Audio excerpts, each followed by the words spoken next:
আজ রাতে বিপ্লবকে শেষ করতে হবে।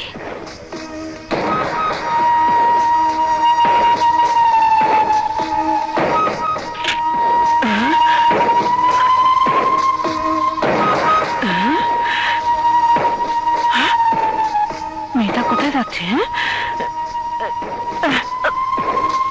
এই মেয়ে, কোথায় যাচ্ছ? হ্যাঁ, বিসমিল্লাহ বিসমিল্লাহ বিসমিল্লাহ বিসমিল্লাহ। শিউলি, পান্না, তোরা কোথায়?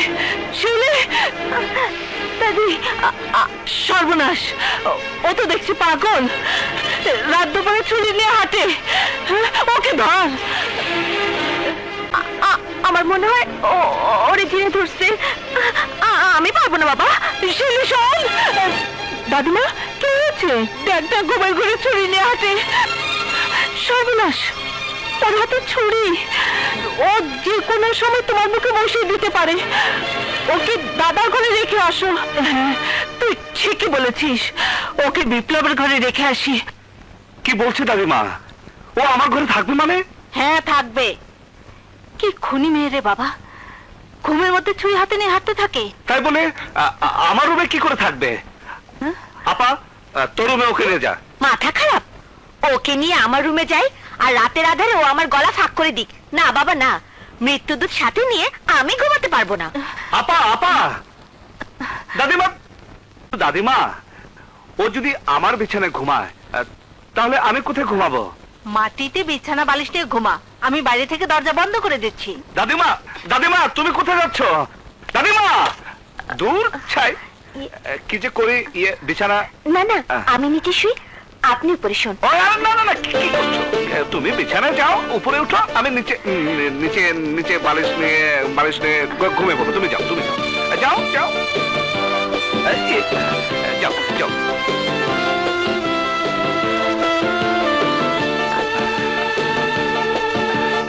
শুয়ে পড়ো।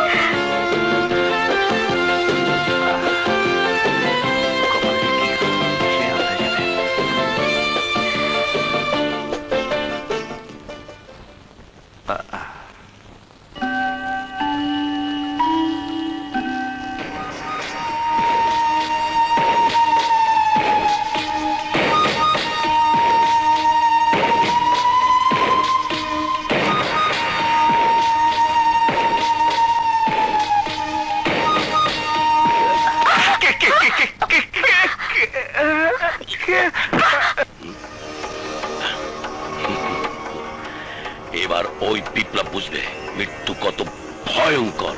কিন্তু ভাইজান, নীলার উপর এতটা ভরসা করা আমাদের মনে হয় ঠিক হয়নি। নীলা যদি দাদার বুকে ছুরি বসাতে না পারে? পারবে, অবশ্যই পারবে। নীলা আমাদের বোন, আমাদের রক্ত। তাছাড়া বাবার লাশ ছুঁয়ে নীলা কসম কেটেছে বাবার খুনিকে সে নিজ হাতে খুন করবে। তুমি ঠিকই বলেছো ভাইয়া। আরে নীলা, বোন আমার। হ্যাঁ ভাইয়া, যে সন্তান 15 বছর বিদেশে লেখাপড়া শেষ করে দেশে ফিরে ভেবেছিল তার বাবার বুকে মাথা রেখে জড়িয়ে ধরে ঘুমাবে, বাবার হাতের সোহাগে নিজের অতৃপ্ত আত্মাকে তৃপ্ত করবে, বাবাকে মন ভরে বাবা বাবা বলে ডাকবে, অথচ আমি এমনই হতভাগিনী সন্তান যে বিদেশ থেকে ফিরে পেলাম বাবার লাশ।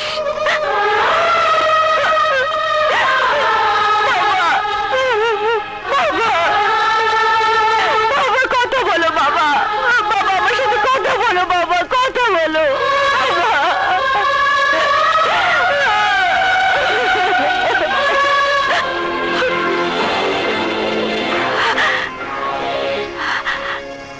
তোমরা কিছু ভেবো না ভাইয়া, একবার আমি যখন ওই বাড়িতে আশ্রয় নিয়েছি তখন ওই গরিবের দাদার দেহ থেকে মাথাটা আলাদা করে তোমাদের কাছে নিয়ে আসবো। আমি বাবার হত্যার প্রতিশোধ আমি নেবই। কিন্তু নীলা, বিপ্লব মানে ওই দাদা যদি তোকে চিনে ফেলে? না ভাইয়া, সেই সুযোগ আমি দেব না। তাছাড়া এই এলাকার সবাই এখনো জানে আমি বিদেশেই আছি। তাই বলে গা ভাসিয়ে দিলে চলবে না বোন, তোকে খুব সাবধানে চলতে হবে।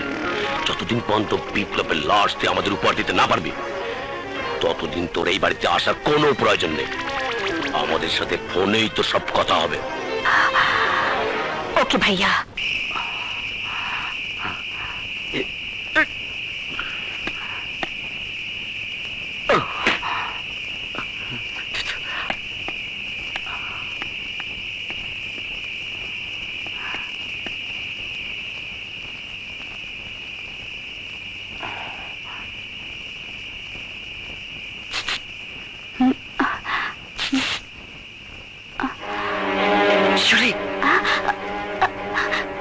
রাজু, এত রাতে তুমি? কথা আছে, বাগানে এসো, বাগানে। তুমি যাও, আমি ড্রেস চেঞ্জ করে আসছি। যাও।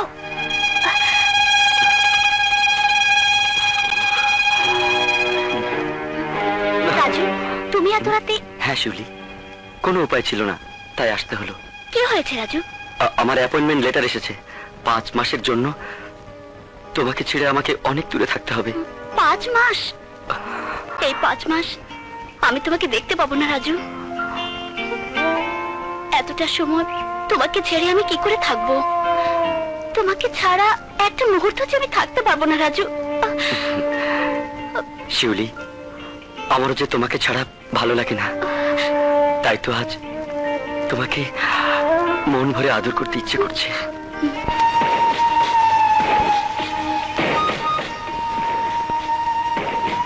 বিপ্লব, আজ হবে তোর জীবনের শেষ দিন।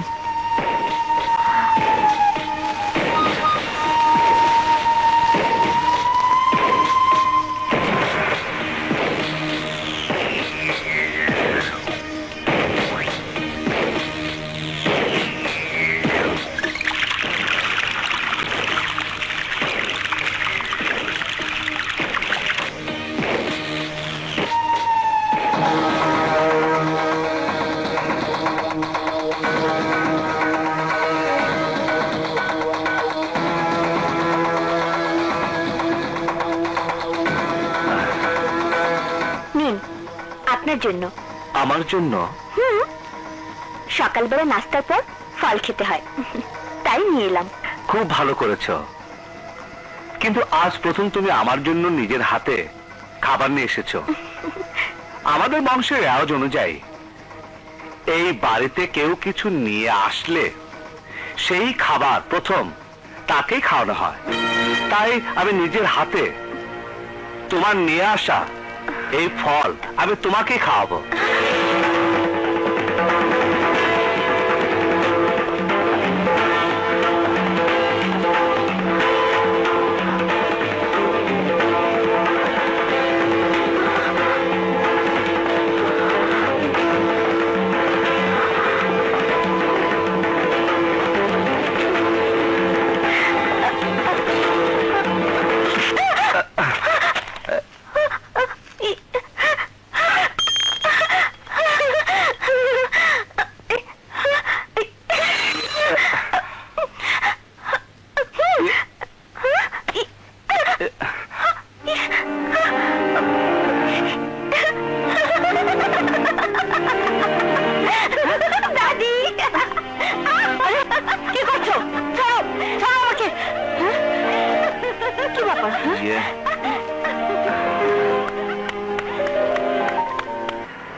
ডাক্তার, রোগীর অবস্থা কি? পেশেন্টের অনেক রক্ত ঝরে গেছে, ইমিডিয়েট রক্ত না দিলে বাঁচানো যাবে না। ইয়ে, রক্তের গ্রুপ কি ডাক্তার? নেগেটিভ। আমারও ও নেগেটিভ। আপনি আমার কাছ থেকে রক্ত নিন। ওকে, আপনি ভেতরে আসুন। ইয়ে, চলুন।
বিপ্লব,